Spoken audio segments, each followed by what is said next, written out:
In 2002, LDS President Gordon B. Hinckley, speaking of the first vision, stated, "Our whole strength rests on the validity of that vision.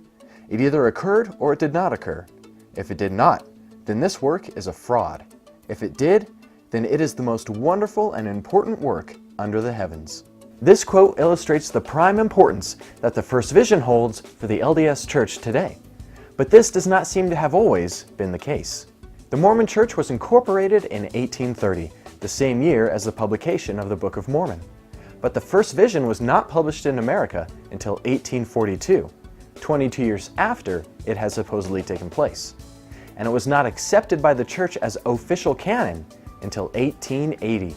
Mormon and non-Mormon historians alike have concluded that the first vision did not appear to be an especially prominent part of Mormonism until the 1880s, after the original leadership had died off. Perhaps this is because the conflicting accounts of the first vision had created a little confusion.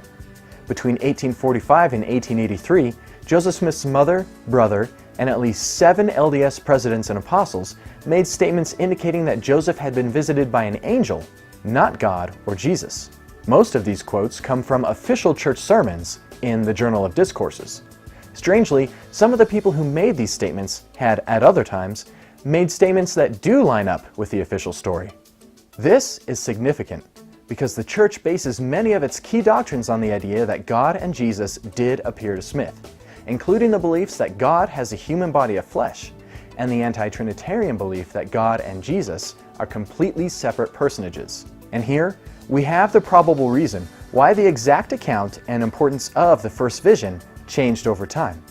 It is because these LDS views of God changed over time.